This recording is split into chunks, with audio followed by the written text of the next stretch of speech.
ልጄ ሆይ የሚል ፋውንዴሽን አለሽ። 38 ልጅ ማሳደግ ደግሞ በጣም ከባድ ነው። 1 2 3 ብዬ 38 የደረስኩ ይመስለው ነበረ። ሲጀምርም ከ38 ነው የጀመርኩት። በምን እንደምትታገዙት ህዝቡ የሚያቀኝ 200 ብር ይዤ 200 ብር የሚሰጠኝ ያልኩ ነውና በቃ ገንዘብ ሚኒስተር የ200 ብር አምባሳደር ያደረገኝ ሁላ እስክል ድረስ አባቴን መሆን ስለምፈልግ አባቴ የሚያረጋትን ራሷን ነው ማረገው። ምን ወሰድሽ እንደው ከአባትሽ?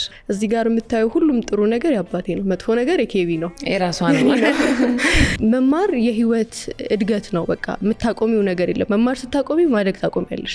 ሳይኮቴራፒ፣ ማኔጅመንት፣ ሊደርሺፕ ምናምን ነገሮች ከሌሉሽ ብትማሪው ማታመጩ። እንደዚህ አይነት ልጅ በቤታችሁ ውስጥ መኖሩ ምን አይነት ህይወት እንድትኖሩ አደረገ? የተለየ ነገር በህይወታችሁ ውስጥ? ከዳውን ሲንድሮም ጋር ነው የተወለደው። ደስ የመሰኘት ምክንያታችን ነው ቤታችን ውስጥና ፍቅር ተጨምሮልናል። በጣም ጤነኛ ልጆች እግዚአብሔር ሲሰጥ አቅማችንን ስለሚያውቅ መንገድ ላይ ዳውን ሲንድሮም ያለው ልጅ አይቼ እነሱ አልፈው እኔ ስቅስቅ ብዬ ማለቅስበት ጊዜ አለ። ይሄን የቤተሰቡ ተረድቶት ይሁን ማህበረሰቡ ተረድቶት ይሁን ቤተሰብ ሰብሮ ልጆቹን ይዞ ማይወጣ ከሆነ ልጁን ይገለዋል። ቤት ውስጥ ቴራፒ ከሰጠሻቸው የገረሙሽን የደነቁሽን? እናቴ ከምትሰማ ራሴን ባጠፋ ይሻላል ትለኛለች። ለእናቷ ጻፍኩላት። አሁን አንቺ አሳድጌ ብለሽ መስጮይ ከሆነ ነገሮች ይበላሻሉ፣ ከኔ በላይ አታቂም ስለ ልጅ ያለችኝ። በዚህ መሀል ደም ስሯን ለመበጠስ ጥረት አድርጋ አደረስንባት። ቴራፒስት ስትሆኝ በጣም ራስሽን ማጠብቂ ከሆነ ኔክስት ላይ እንደነሱ ሆነሽ ራስሽን ታገኘዋለሽ። እንደ እድሜሽን አይተው ልጅነትሽን አይተው ትረስት ላይ ኢሹ የነበረው ሰው ይኖር ይሆን? አንድ ካንሰር የታመመች ሴትን ትሪት የሚያደርግ ሐኪም ካንሰር ታሟቅ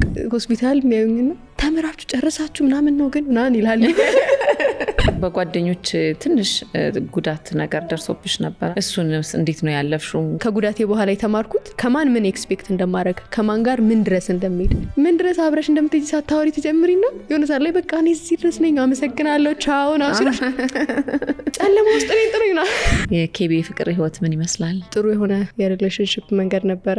ወርክአውት አላደረገም። ሁሉንም ነገር ማግኘት የለመደ ሰው የሆነ ነገር ሲያጣ በህይወቱ ብዙ ነገር ሀፕን እንዳደረገ ሊሰማው ይችላል። የመጀመሪያ ጸቤ ከአምላክ ጋር ነበር። ለምን እንዴ እኔ ለምንድነው እንደዚህ የምታረግብኝና? ከብዙ ነገር አድኖኛል፣ ከሞት አድኖኛል፣ ከስብራት አድኖኛልና ተይዚ ተደበቅኩ። ተስፋ በመቁረጥ ራስን ለማጥፋት እስከ መወሰን ድረስ የሚደርሱ ብዙ ወጣቶች ልጆች አሉ። ተስፋ መቁረጥ ብቻ አይደለም መሸነፍም ነው ራስን ማጥፋት። ለመዳን የምትሰጪው ጊዜ ከሌለሽ ራስሽን ለማጥፋት ነው ራስሽን የምታዘጋጁ። ስትሄጂ ሁሉ ነገር የፈታሽ ነው የሚመስለው። ኢዝሊ ራሳቸውን እያጡ ነው። መብት አይደለም ራስ ማጥፋት፣ መኖር ግዴታሽ ነው። እያንዳንዱ ፔን እስኪድን ነው እንጂ ከዳነ በኋላ ብዙ ነገሩ ታሪክ ሆኖ ነው የሚቀረው። ራስ ማጥፋት መፍትሄ አይሆንም፣ አሸንፎ መውጣት ነው። ልብን የሰራው እግዚአብሔር ነው። ልብን የሚያውቀው የልብ ወዳጅ አይደለም። ልብን የሚያውቅ መድኃኔዓለም ነው። እጅ አውጥተሽ ህይወት አልጀመርሽም፣ እጅ አውጥተሽ ህይወትን አታቆሚያት። ሰው መረሳትን ፈርቶ ነው ራሱን እያጠፋ ያለው። ስትሞቺ ጭራሽ ትረሻለሽ ቶታሊ።